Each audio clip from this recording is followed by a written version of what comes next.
Assalamualaikum kelas. Jadi di video ini Miss mau bantu kalian untuk memahami materi tentang simple present tense. Oke, mungkin kalian sudah sering mempelajari simple present ya atau apa, tapi tidak ada salahnya kalian coba belajar lagi atau memahami lebih lanjut atau lebih jelas lagi mengenai simple present tense. Oke, ini adalah tenses yang pertama, yang paling simple maybe, but Miss masih kadang suka lihat kesalahan atau banyak penulisan kalian yang salah mengenai simple present tense. Jadi semoga video ini bermanfaat buat kalian mempelajari lebih lanjut mengenai materi. Oke, kita langsung aja ya. Jadi Miss akan menggunakan Microsoft Word saja di sini. Jadi Miss mungkin bisa sambil coret-coret atau tulis di sini. Right. Kalau simple present tense, seperti kalian lihat judulnya aja dulu. The simple present tense sudah pasti dilakukan atau terjadi saat ini ya, present, saat ini, bukan lampau, bukan past, atau bukan yang akan datang atau future. Dan bentuk simple, setahu kalian mungkin simple itu apa sih? Simple, sederhana kan?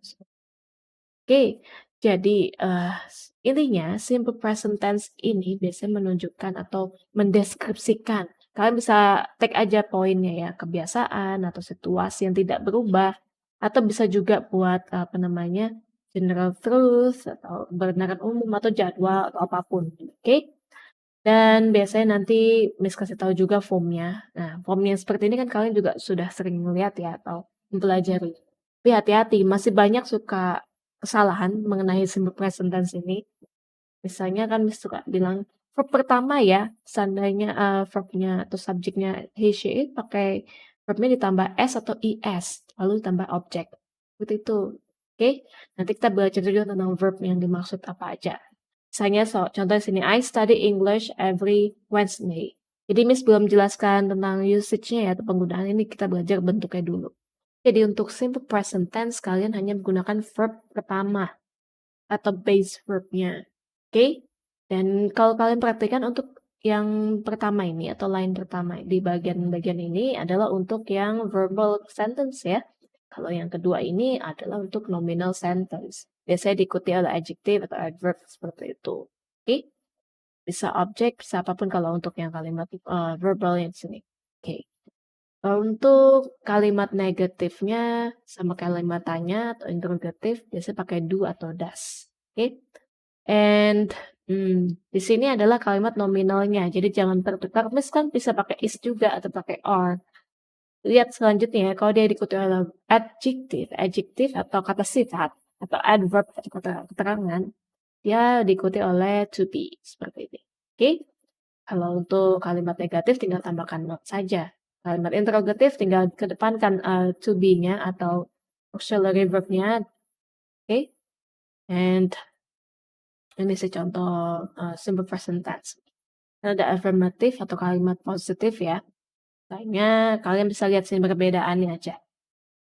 Untuk kata kerjanya sini semua pakai verb pertama ya.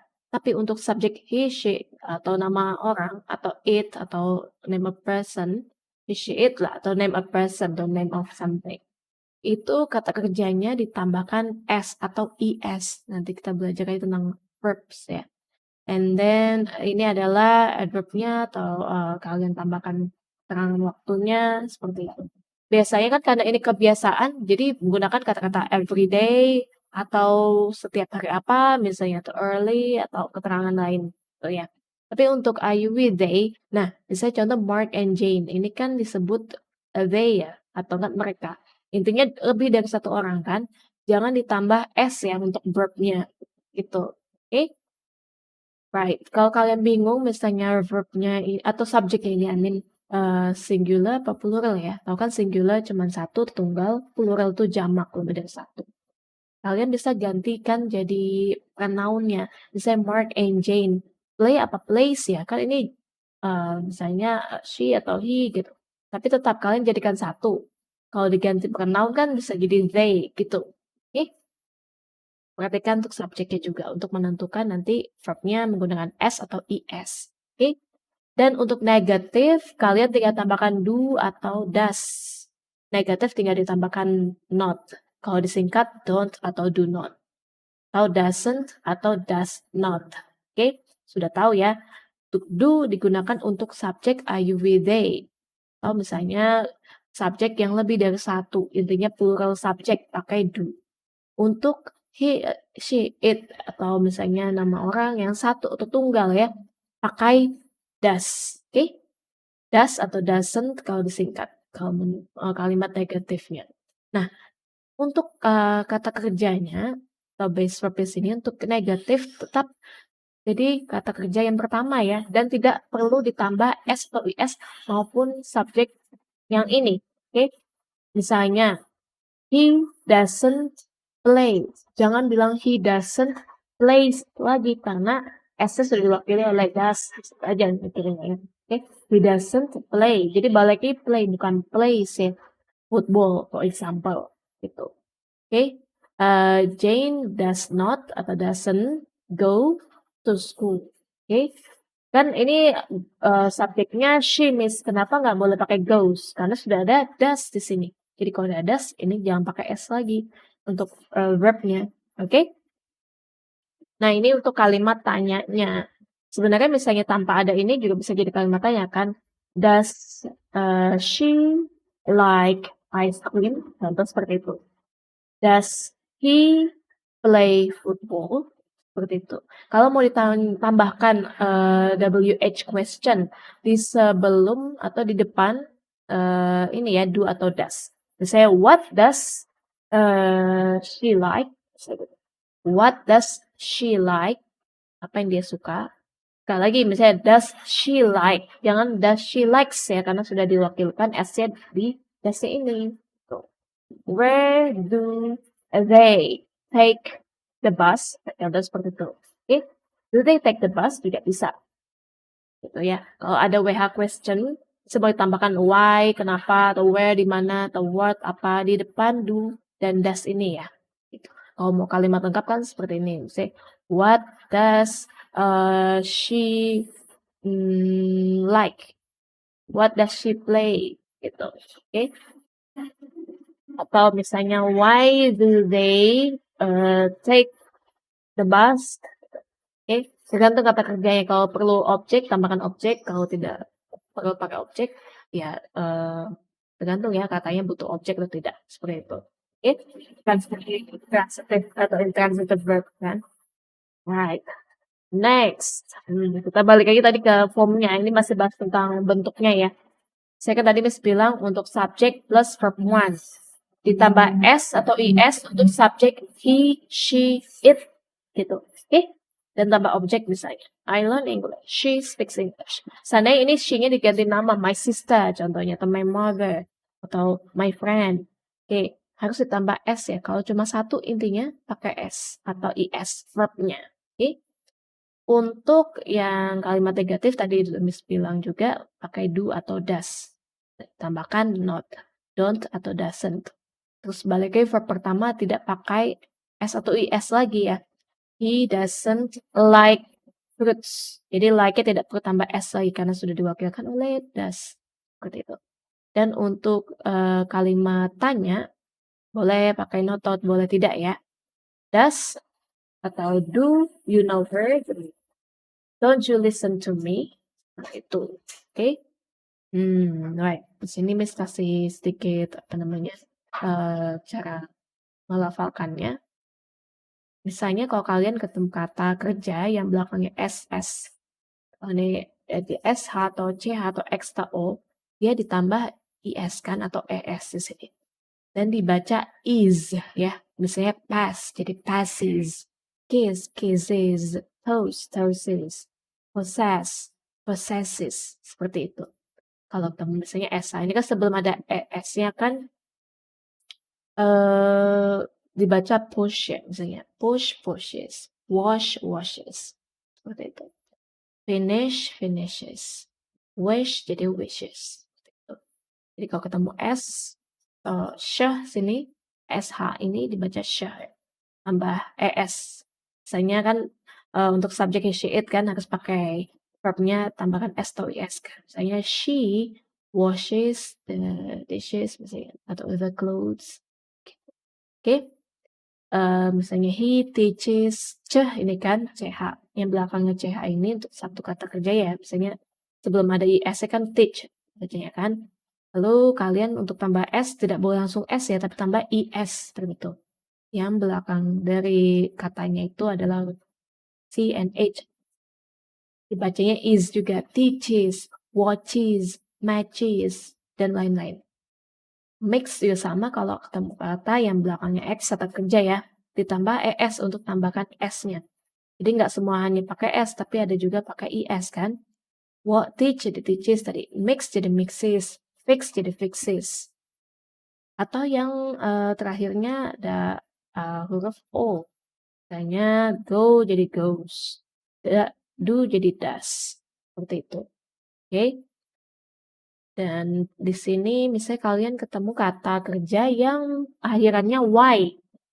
Ini Y-nya dihilangkan atau diomit ditambah atau ditambahkan IES atau IES. Cry jadi cries gitu. Misalnya she cries atau the baby cries. Oke. Reply jadi replies. Study jadi studies. Seperti itu ya. Nah, kalau ini kalian tidak perlu menghilangkan huruf Y-nya, langsung aja tambahkan S. Jika sebelum Y ini ada vowel atau namanya huruf vokal. Misalnya ini kan sebelum ada S ya kan say kan tuh bacanya. Sebelum huruf Y ini ada vowel A kan. Jadi untuk misalnya bilang she says itu langsung aja tambahkan S. Jadi tidak perlu Y-nya dihilangkan tambah IS no. Karena sebelumnya ada vowel gitu ya. Jadi langsung tambahkan yang S. Ini juga sama play jadi plays. Seperti itu ya. Untuk kata kerja yang akhiran Y dan sebelum Y-nya ada vowel. Kecuali kalau sebelum Y-nya atau huruf Y-nya itu konsonan, itu harus dijadikan IES seperti ini. Paham ya? And nah, sekarang kita masuk ke penggunaan. Kalau tadi kan kita belajar tentang simple present itu apa, terus rumusnya apa atau formnya seperti apa. Nah, sekarang Miss coba bantu kalian memahami penggunaannya ya. Atau maknanya digunakan dalam apa, fungsinya lah bisa sini. Satu, jadi kalian bisa lihat untuk mendeskripsikan kebiasaan atau situasi yang tidak berubah atau bisa juga disebut habitual action. Misalnya, I read some books every day. She usually goes to the bookstore at weekends. My sister teaches English on Wednesdays. He sometimes takes the train to work. Oke, sini hanya menggunakan kalau dari segi form kalian sudah bisa memperhatikan ya. Kalau she atau my sister intinya satu ya, ditambahkan is atau s kata kerjanya. Oke, tergantung. Misalnya teach kan belakangnya ch ya, tambahkan es bukan hanya s. Kecuali take, maksudnya takes. Itu ya. Untuk subjek he, she, it. Kecuali subjek I hanya read bukan reads. Dan ini fungsi pertama untuk kebiasaan. Misalnya kamu kebiasaannya apa sih? I study English on Saturdays misalnya.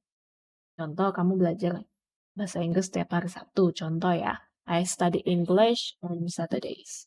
Atau kebiasaan kamu apa biasanya? I usually have omelette for my breakfast. Di situ juga kebiasaan kan, situasi yang tidak berubah misalnya. Sudah jadi kebiasaan. Itu penggunaan yang pertama.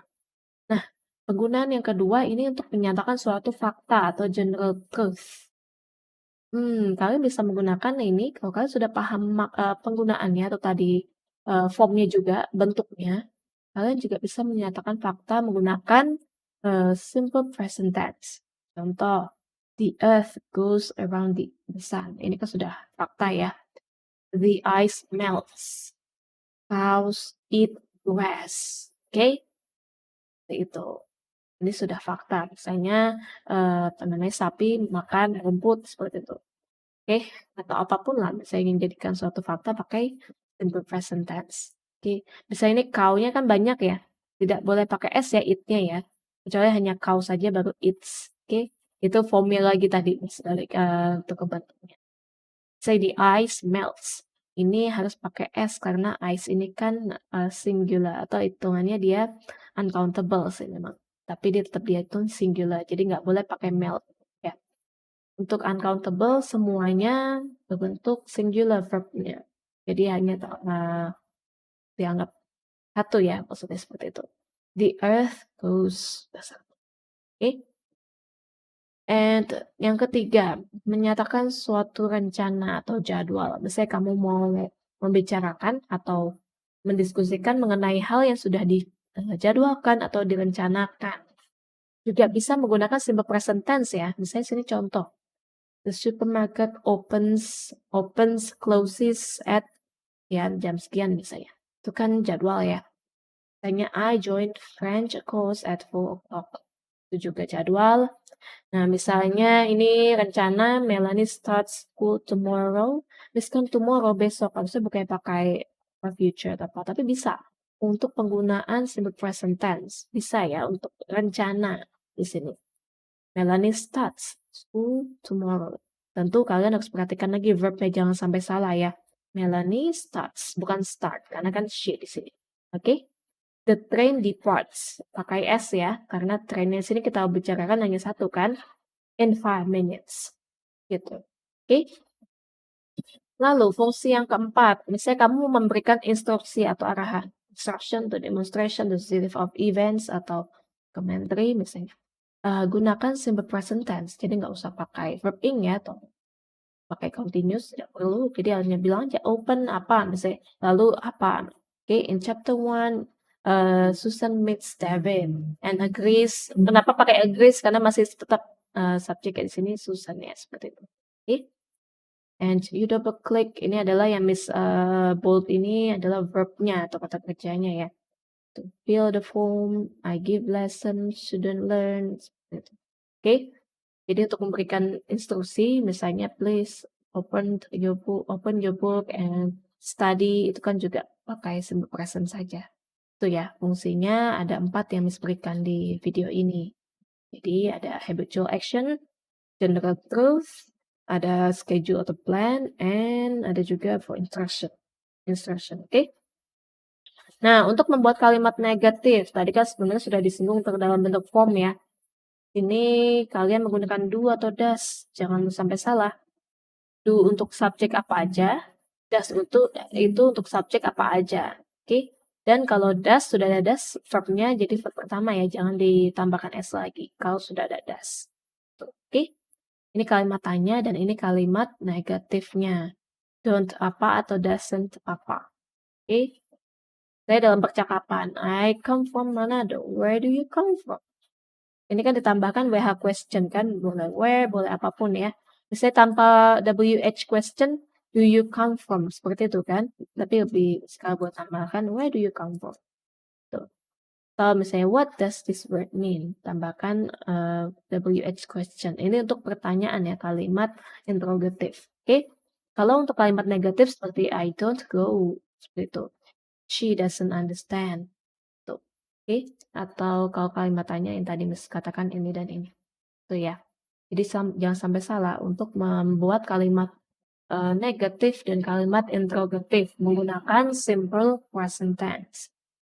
Ada juga nih Miss kasih contoh. Do di sini bisa juga dijadikan main verb. Nah, saya kan contoh di kalimat ini, misalnya she doesn't understand. Main verbnya ini kan understand kan. Nah, di sini Miss jadikan misalnya ada juga do ini bisa dijadikan main verbnya. Misalnya do you do gitu. Oke? Doesn't do dan lain-lain gitu. Oke? Misalnya what do you do? Contohnya, I teach English. Saya kan kalimatnya what do you do? Oke? They don't do anything bad. Oke, Miss double do. Kalau ini hanya untuk kalimat negatif atau kalimat tanyanya ya. Kan kalimat tanya atau negatif dalam simple present menggunakan do atau does kan. Dan kamu kalau mau menjadikan do-nya itu sebagai main verb, ya jangan dihilangkan. They don't do anything bad. Seperti itu. Jadi do di sini adalah main verb-nya. Seperti misalnya di sini kan understand main verb-nya. Sini kan main verb-nya mean. Sini go. Sini kan main verb-nya come. Seperti itu. Oke? Jadi bisa dijadikan main verb untuk do. Ya. Next, ada juga problems with simple present tense. Miss sedang coba mencari lebih tentang masalah di simple present tense ya. Yang Miss baru temukan sebelum banyak ya. Tapi nanti kalau ada lagi misalkan update lagi tentang informasi simple present tense. Nah, pertama yang Miss temukan, jadi untuk kata kerja ini jangan dijadikan continuous ya. Kalau dalam simple present tense dia disebut ini adalah state verb. Oke? I believe, not I'm believing. Seperti itu. Jadi tidak bisa ditambahkan atau tidak perlu ditambahkan ing.